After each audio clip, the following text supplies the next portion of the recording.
Assalamualaikum warahmatullahi wabarakatuh. Selamat datang kembali di channel Money from Crypto. Pada tanggal hari ini 17 Maret 2022 di segmen seruput kripto ini Money from Crypto akan menyampaikan beberapa berita terbaru ya di dunia cryptocurrency yang bisa kalian jadikan bahan untuk riset tentang keputusan kalian tentang cryptocurrency. Kita lihat di market cap hari ini ya, naik sebesar 4%, itu sangat luar biasa besar ya. 4% dari total market crypto saat ini. Dan jika kita lihat di trending, ini Shiba trending, naik juga 4,58%. Jadi dia sesuai dengan market pasar ya. Kalau market pasar naik, Shiba ini juga naik. Kalau kita lihat di sini di bawah, ternyata selain Luna di 10 koin teratas naik luar biasa ya. Termasuk besar ini 4-5%. Nah, kenapa ini bisa naik? Kita akan lihat nanti di berita-berita berikutnya ya. Oke. Kita akan masuk ke berita pertama. Di sini ada dari Bored Ape ya Club ya, yang akan merilis koinnya sendiri besok. Nah, si Bored Ape ya Club ini mengkonfirmasi di kolom Twitternya ya, dia akan mengenalkan koin Ape, APE nanti kodenya.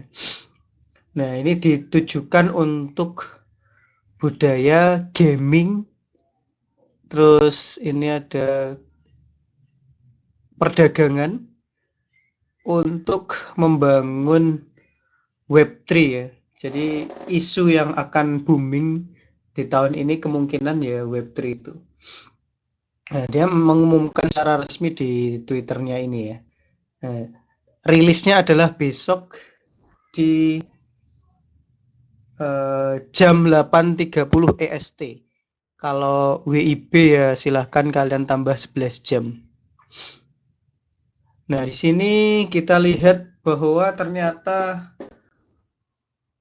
akuisisi dari CryptoPunk itu juga berkorelasi positif ya dengan dirilisnya koin Ape ini. Karena mungkin kalau mereka meluncurkan koin Ape terus CryptoPunk masih belum mereka akuisisi, dia bisa melakukan hal yang sama.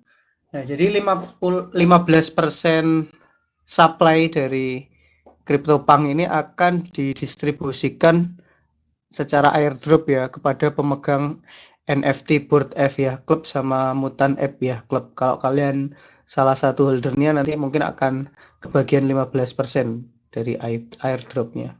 Nah, totalnya ini sekitar 1 miliar ya supply-nya si koin Ape ini.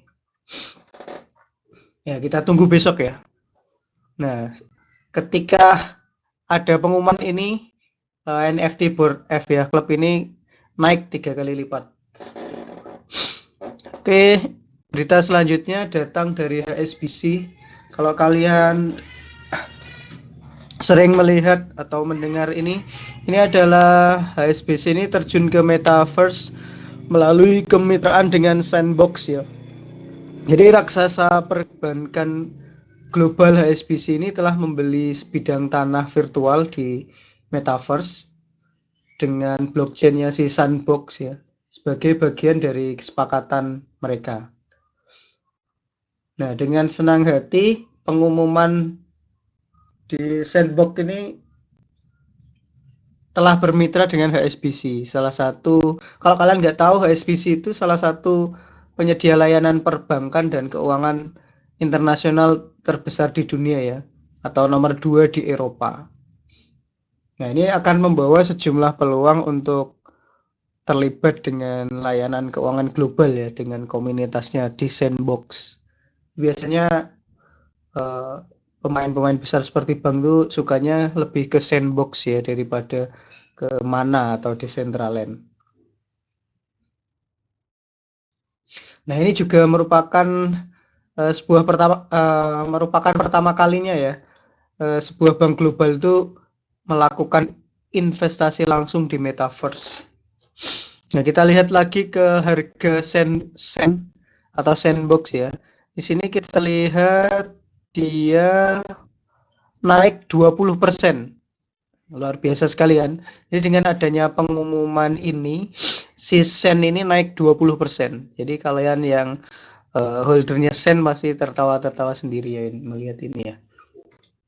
Oke. Selanjutnya berita terbaru datang dari The Fed.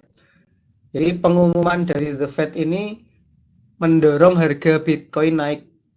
Nah, pertanyaannya apakah akan mempertahankan momentum ini ya Bitcoin ya.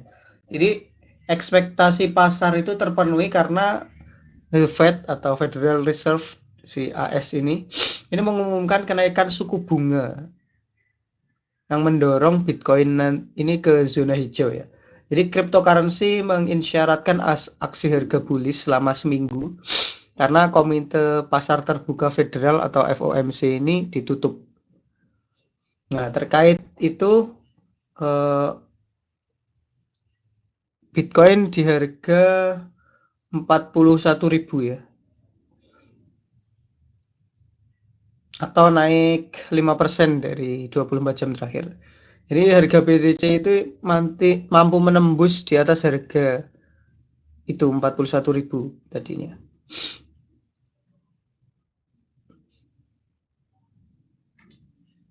Jadi BTC ini mencatatkan sedikit kenaikan setelah kenaikan suku bunga dari The Fed diumumkan.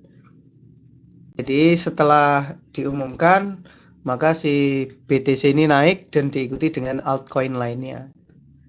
Jadi pokoknya itu dia manut kakeknya ya si Bitcoin ini, altcoin yang lain. Jadi ketika di dunia kripto itu pasti kalau ada news yang dikira menguntungkan, harga itu biasanya akan pump. Tapi setelah newsnya datang dan itu tidak sesuai harapan, itu akan terkoreksi kembali ya. Jadi itu yang perlu kalian ketahui atau riset lebih jauh lagi sebelum mengambil keputusan di dunia kripto. Kabar selanjutnya datang dari Binance. Jadi CEO Binance ini mengatakan bahwa perusahaan sedang mencari atau berencana membeli bank dan pemroses pembayaran di Brazil. Jadi perusahaan itu akan berusaha memperkuat kehadirannya di negara Amerika ya, khususnya Amerika Latin, dan berusaha mematuhi peraturan setempat. Jadi si Changpeng Zhao itu dia sangat kooperatif sekali ya dengan peraturan sebuah negara.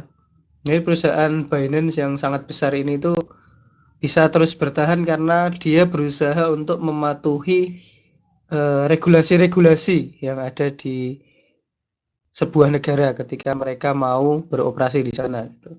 Kalau di Indonesia contohnya dia mengakuisisi toko kripto supaya lebih mudah dalam regulasinya. Nah, ini juga kabar bagus untuk dunia kripto ya.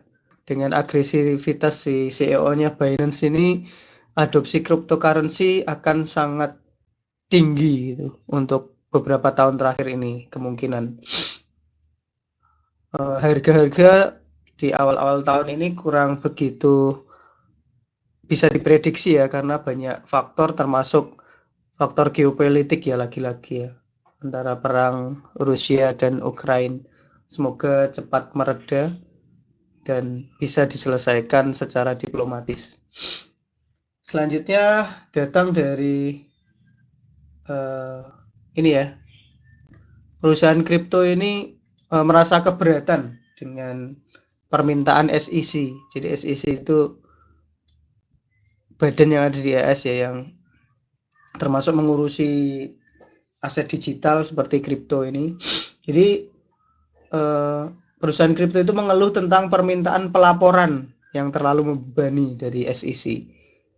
Jadi laporannya itu harus lengkap ya kalau di dalam suatu negara dan kadang overlap dengan rahasia perusahaan. Makanya mereka itu merasa keberatan. Tapi ya mau gimana lagi om. karena dia beroperasi di negara tersebut ya harus mematuhi gitu. Mau nggak mau terbebani atau enggak pada akhirnya dia akan melaporkan juga supaya tidak terjerat kasus seperti XRP atau Ripple ya. Karena peraturan di SEC itu sangat banyak sekali dan edukasi tentang itu tuh belum begitu dipahami karena kan sektor cryptocurrency itu termasuk hal yang baru untuk dibuat regulasinya dan bahkan itu belum secara eksplisit ya regulasinya itu. Oke, selanjutnya datang dari Cardano ya. Nah, meskipun Cardano ini TVL-nya besar dan ekosistem dari developernya tinggi, bahkan banyak sekali proyeknya ya. Tapi harga Cardano ini semakin melemah seperti itu. Nah, ini kata Hodgkinson di bulan Juni nanti akan ada upgrade dari blockchain-nya ya. Semoga itu akan bisa mempengaruhi harga Cardano yang dulu digadang-gadang bisa sampai $5 per koin. Dan kita bisa lihat di sini ada banyak project yang dibuat di Cardano ya. Dan hampir sepertiganya itu adalah proyek NFT. Ini ada wallet, NFT, ada launchpad, audit, DEX, lending, koleksi NFT ini ya 34,7 ya. Gaming, DeFi. Jadi kemungkinan ketika ekosistem ini jadi, harga Cardano sudah pasti akan pump besar-besaran ya. Karena Cardano ini adalah blockchain yang banyak developernya itu hampir nomor 4 atau 5 atau 3 ya lupa ya. Terus ada kabar lagi dari Bank of Canada atau Bank Kanada itu bermitra dengan MIT dalam riset CBDC ya. CBDC itu adalah Central Bank Digital Currency atau mata uang digital sebuah bank. Ini selama setahun mereka akan riset tentang itu. Tapi mereka tidak berjanji untuk membuat stable coin ya. Seperti USDT atau USDC seperti itu. Tapi hanya untuk research. Nah, kita lihat di sini bahwa perhatian bahkan sudah bank itu yang dalam tanda kutip terancam keberadaannya itu sudah mulai terbuka ya bahwa perkembangan tentang keuangan terdesentral atau DeFi itu sangat tinggi. Nanti selama setahun akan bekerja sama dengan MIT dan setahun itu akan dilaporkan hasilnya seperti itu. Jadi mungkin ini kabar bullish juga ya untuk kripto karena ada perhatian bahkan dari bank-bank besar di dunia setelah tadi HSBC, sekarang Bank of Canada, dan akan diikuti bank-bank lain pastinya. Selanjutnya ini datang dari exchange FTX ya, yang akan berekspansi di negara Afrika. Nah, mereka sudah menjalin kemitraan atau kesepakatan dengan perusahaan Kenya ya, atau Kenya Payment Firm, perusahaan pembayaran Kenya. Nah, perusahaan itu sudah membawai 10 negara di Afrika ya. Jadi negara yang masih belum berkembang seperti Afrika itu menjadi target yang lumayan menggiurkan karena memang infrastruktur bank itu bahkan susah di sana.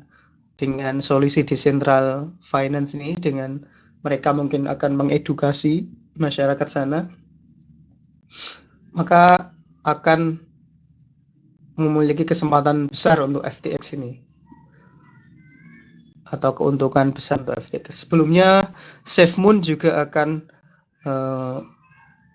melakukan Operation Phoenix-nya ya, meskipun sampai sekarang belum ada perkembangan.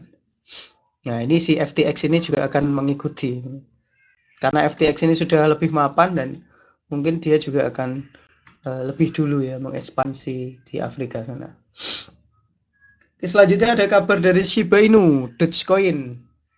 Nah, apakah Shiba Inu dan Dogecoin ini akan kembali bersinar ya di tahun 2022? Karena roadmap-nya sendiri sudah sangat menjanjikan ya untuk sampai 2025 itu udah ada Shibarium, DAO-nya sendiri, dan segala macam. Kita nanti akan membahasnya di video terpisah tentang Shiba ini.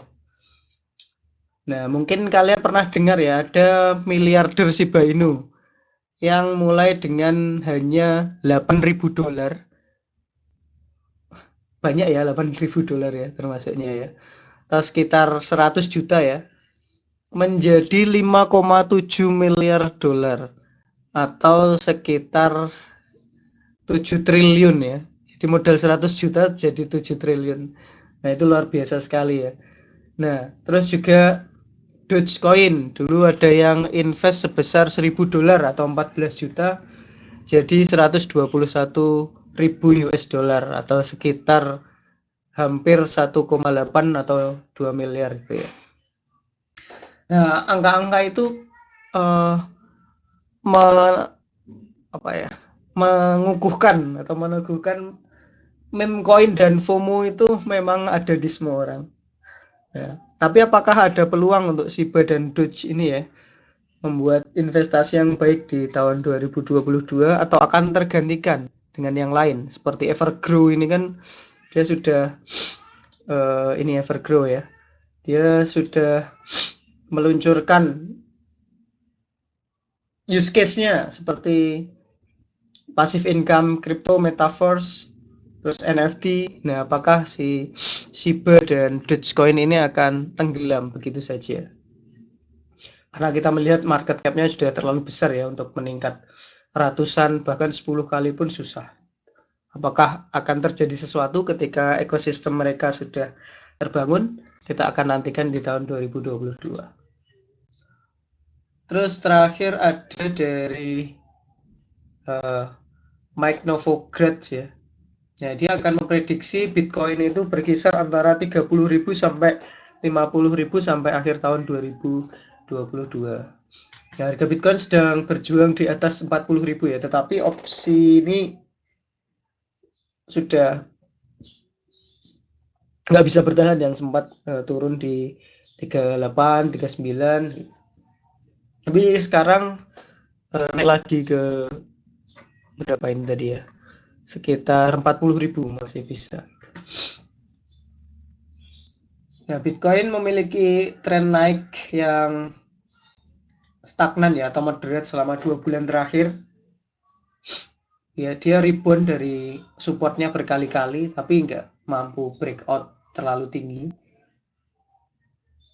Nah, si Mike Novogratz atau Michael ya dia itu adalah CEO dari Galaxy Digital. Dia memperkirakan bahwa BTC akan mencapai $500.000 per koinnya dalam 5 tahun ke depan. Itu sangat fantastis ya perkiraan dia.